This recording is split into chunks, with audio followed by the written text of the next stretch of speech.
Car loan चाहिए तो दिवाकर व्यास है ना, अभी कॉल करें 9926413303। सबसे कम ब्याज दर पर नई व पुरानी कार पर लोन उपलब्ध है। हमारा पता है कुमाऊं ऑटो पार्ट्स के ऊपर, अजाक थाने के सामने, महाराणा प्रताप बस स्टैंड के पास, मंदसौर। मंदसौर में वैसे शहर की बात करें तो ये शहर शांति का टापू है, लेकिन पिछले कुछ सालों में यहाँ लूट मार मची है।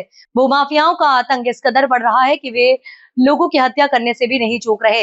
इसी कड़ी में एक और बड़ा मामला सामने आया है, जिसमें मृतक राजेंद्र शुक्ला की प्रॉपर्टी उनके मरने के 1 साल बाद उन्होंने धरती पर आकर बेच दी। आपको यही लाइन सुनकर बड़ा आश्चर्य होगा कि मरने के 1 साल बाद व्यक्ति धरती पर आया और उसने अपनी प्रॉपर्टी भी बेच दी और चला गया।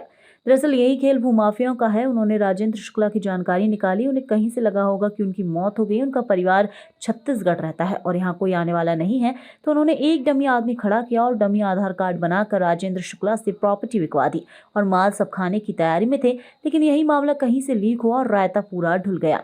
डिस्ट्रिक्ट रजिस्ट्रार को इस मामले की शिकायत हुई तो उन्हें लगा कि यही पाप उनके माध्यम से भी हुआ है। उन्होंने बिना जांचे रजिस्ट्री कर दी। उन्होंने आनंद फनन में खरीदार, बेचवाल और गवाह को नोटिस जारी किया और अंत में पुलिस थाने में FIR आवेदन दिया। इस मामले पर बात करने के लिए पीड़ित परिवार से जुड़े जीतेश पांड्या आज सामने आए। उन्होंने पूरी कहानी को जाहिर किया। मंदसौर में एक रजिस्ट्री वाला मामला हुआ है और वो रजिस्ट्री आपके परिवार की ही है। क्या मामला हुआ है और क्या चीज़ें हुई अभी तक इसमें? देखिए, मंदसौर में फर्जी रजिस्ट्री कांड अभी पिछले दिनों हुआ है और वो प्रिंट मीडिया में और इलेक्ट्रॉनिक मीडिया में भी आया है। मेरे मामा परिवार की कोई ज़मीन थी यहाँ पर, उसके ऊपर कुछ लोगों ने षड्यंत्र करके और षड्यंत्रपूर्वक कागज़ तैयार करके उस रजिस्ट्री को करवाया। चूँकि मेरे जो परिवार में है, मेरे मामा की डेथ 2023 में हो गई थी और वो रजिस्ट्री 2024 में हुई। एक नकली मेरे मामा लाके खड़े कर दिए गए, एक नकली आधार कार्ड लगाया गया और उस ज़मीन की रजिस्ट्री करा दी गई।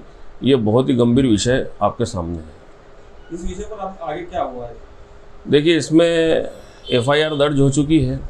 अभी कुल 4 लोगों पर FIR दर्ज हुई है, लेकिन इसमें जो भी मुख्य अभिकर्ता है, जिसने इस पूरे षड्यंत्र को करा है, वो अभी तक बाहर घूम रहा है और FIR दर्ज हुए लगभग 20-25 दिन हो चुके हैं। अपराधी अभी भी खुलेआम घूम रहे हैं और वो अन्यंत्र जगहों से हमारे ऊपर दबाव बनाने का प्रयास कर रहे हैं।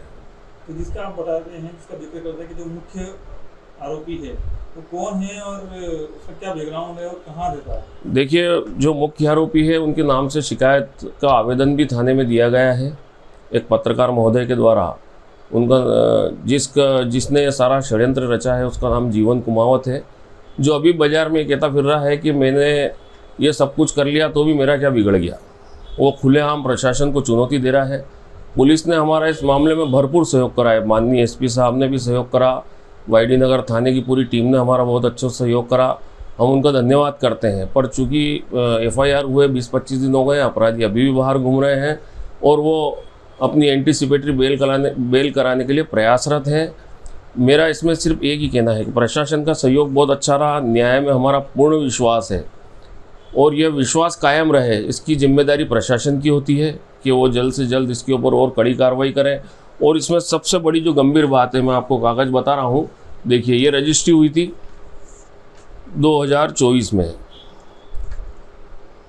और जिस व्यक्ति को इन्होंने उसमें इस व्यक्ति का नकली आधार कार्ड लगाया गया। ये आधार कार्ड इनवैलिड घोषित हो चुका है। उसके बाद इसके अंदर जो सबसे बड़ा महत्वपूर्ण तथ्य है कि इस भूमि को, जो चिरनोई की भूमि थी, उसको बदलवाने के लिए एक आवेदन दिया गया था। उसमें भी उनके साइन करे गए राजेंद्र शुक्ला के नाम से। और इसमें जो ये नीचे मोबाइल नंबर डला हुआ है, ये किसी अखिलेश शर्मा का है। जो अखिलेश शर्मा इस पूरे प्रकरण के अंदर आरोपी भी है, उसके ऊपर FIR दर्ज हो चुकी है। मेरा सिर्फ एक ही निवेदन है कि इसके अंदर एक व्यवस्थित प्रशासन कार्रवाई करे, ताकि ये जो भूमाफिया हैं, जो इस तरह के षड्यंत्र करके मंदसौर के अंदर बहुत सारे ऐसे प्रकरण पिछले दिनों देखने में आए हैं। मेरे परिवार की भूमि हो चाहे किसी के भी परिवार की भूमि हो, इस तरह के षड्यंत्र करके आप किसी की भूमि नहीं हड़प सकते हैं। इस व्यक्ति के ऊपर जो आरोपी हैं इस पूरे घटनाक्रम में, उनके ऊपर FIR किसने दर्ज कराई? देखिए, इसमें DR साहब ने खुद ने, जो हमारे यहाँ के डिस्ट्रिक्ट रजिस्ट्रार हैं, उन्होंने पहले आवेदन दिया और वही इसके अंदर उन्होंने ही इन आरोपियों के ऊपर FIR दर्ज कराई है। लेकिन प्रश्न तो खड़ा होता है कि इतना बड़ा जो है आपने ये सारे कागजों की जांच करे बिना एक रजिस्ट्री करना अपने आप में एक प्रश्न तो है। इसमें पटवारी रिपोर्ट भी बन गई, तहसील में आवेदन भी लग गया, रजिस्ट्री भी हो गई और स्टाम्प भी इशू हो गए। उस आधार कार्ड पे बड़ा विचारणीय प्रश्न है, मतलब किस तरह का कांड किया गया है। ये देखा जाए तो नकली आधार कार्ड बनाना, उसके ऊपर तो बहुत बड़ी धारा लग सकती है, क्योंकि ये तो बहुत बड़ा अपराध है। कहीं न कहीं ऐसा लगता है कि रजिस्ट्रार और जो संबंधित जो करने वाला है उसकी भी भूमिका संदिग्ध है। देखिए ऐसा है, मैं किसी के ऊपर डायरेक्ट आरोप नहीं लगा रहा हूँ, लेकिन प्रशासनिक अधिकारियों की जो भी अपने महत्वपूर्ण पदों पर बैठे हैं उनकी एक जिम्मेदारी तो बनती है कि वे कम से कम कागजों की जांच तो कर ले। हो सकता है उनका रोल ना हो, उनको भ्रमित कर दिया गया हो, वो विषय अलग है, लेकिन वो अपनी जिम्मेदारी में कहीं ना कहीं चूक तो गए हैं, ये प्रश्न तो बनता है। कैसे चुप गए हैं? जब दस्तावेज उनके पास आता है तो उनकी क्या जिम्मेदारी है? वो चेक नहीं करेंगे? देखिए इसमें ऐसे तो किसी का भी व्यक्ति रजिस्टर उठाए, कोई भी व्यक्ति ले आएगा, डुप्लीकेट डॉक्यूमेंट दे देगा और रजिस्टर करा देगा, तो ये तो क्या मतलब फर्जीवाड़ा चलता रहेगा? तो उसमें क्या इनकी कोई भूमिका नहीं है? इनको बिठा कर रखा है। देखिए इसमें ऐसा है, और आपने ये बताया कि वाडी नगर पुलिस का और एसपी का भी बहुत सहयोग रहा, तो अगर उनका सहयोग रहता तो क्या वो आरोपी भी अरेस्ट नहीं होते?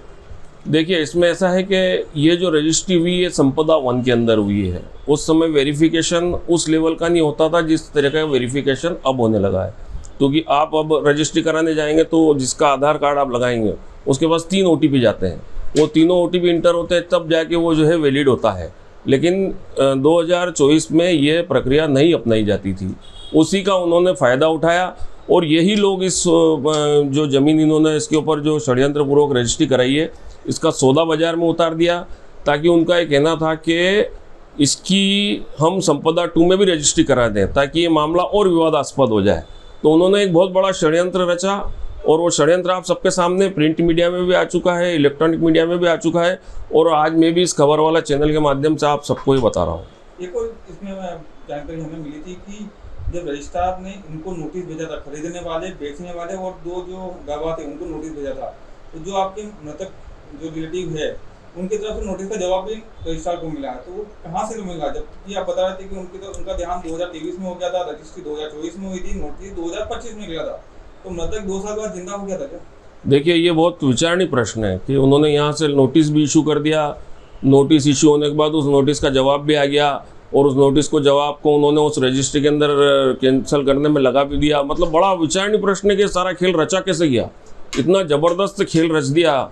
और मतलब आप सबके सामने है, मैं दस्तावेज के साथ प्रस्तुत कर दिया है, हमने थाने में सब कुछ दे दिया है, लेकिन प्रशासन के सामने एक बड़ा प्रश्न चिन्ह तो है। क्या लगता है कि प्रशासन बिल्कुल कर रहा है? देखिए अभी तक हमको पुलिस प्रशासन का सहयोग मिला है। मैं तो वही नहीं ना, हाँ मैं आपके माध्यम से ही निवेदन कर रहा हूँ कि आज वो प्रकरण तो वो भी डिस्ट्रिक्ट रजिस्ट्रार के कहने पर दर्ज हुआ है। जी अपनी जिम्मेदारी से पल्ला झाड़ने के लिए अपने तरफ से आवेदन दिया और FIR दर्ज कराई, जबकि कार्रवाई तो कुछ भी नहीं हुई है आपकी तरफ से या आपके पक्ष में ऐसा कुछ बड़ा काम तो हुआ नहीं है। देखिए अभी तो हम यही निवेदन कर रहे हैं कि FIR दर्ज हुए 20 से 25 दिन बीत चुके हैं, अपराधी खुलेआम घूम रहे हैं, वो अपनी जमानत कराने के लिए प्रयासरत हैं और इसमें जो मुख्य आरोपी है जिसका भी मैंने पहले नाम लिया था उसकी भूमिका भी संदिग्ध है, जीवन कुमावत नाम है और उसके बारे में पूरे नरसिंहपुरा के अंदर पुलिस चाहे तो पूछताछ कर सकती है। वो फ्रॉड करता है सबके साथ, तो कहीं ना कहीं अगर इस तरह की चीज़ें करी तो ऐसी और चीज़ें भी करी होगी, इन्होंने अन्य रजिस्टर भी करा चुके होंगे पहले। प्रशासन को जांच अच्छे से करना चाहिए, बहुत सारे प्रकरण सामने आ सकते हैं। पटवारी की भूमिका भी संदिग्ध आ रही है उसमें। देखिए गलत तरीके की रिपोर्ट बना के दी हुई। देखिए इसके अंदर जो आवेदन दिया गया उस भूमि के लिए उसमें पटवारी रिपोर्ट भी लगा दी गई, जबकि राजेंद्र शुक्ला के नकली साइन इसके अंदर करे गए हैं और उसके नीचे जो फ़ोन नंबर डाले गए वो किसी अखिलेश शर्मा के नंबर डाल दिए। ये कैसे पॉसिबल है? मैं आवेदन दे रहा हूँ तो मेरा मोबाइल नंबर डालूंगा ना। अगर राजेंद्र शुक्ला जी ने आवेदन दिया जो कि मृत हो चुके हैं तो उनका मोबाइल नंबर लिखते हैं वो नीचे, अगर आवेदन देते तो आवेदन तो राजेंद्र शुक्ला ने दिया, नीचे मोबाइल नंबर अखिलेश शर्मा के। कितना बड़ा प्रश्न है, कितना बड़ा षड्यंत्र है, आपके सामने है। आप क्या चाहते हैं? मैं चाहता हूं प्रशासन इसमें अच्छे से कार्रवाई करे। मेरा सिर्फ एक ही उद्देश्य है, सिर्फ मेरा ही मामला नहीं है, ऐसे कई मामले पहले आ चुके हैं और उन मामलों के अंदर कई बार ढील पोल दी गई, लोगों की ज़मीनें उसके अंदर जो है ख़राब हो चुकी है, मामले न्यायालय में चल रहे हैं और इसी तरह से न्यायालय में मामला जाता है और इसमें लड़ाई झगड़े होते हैं। प्रशासन इसमें अगर सख्ती बरतेगा तो हो सकता है कि इसके अंदर बहुत सारी चीज़ें सामने आ जाए आपकी।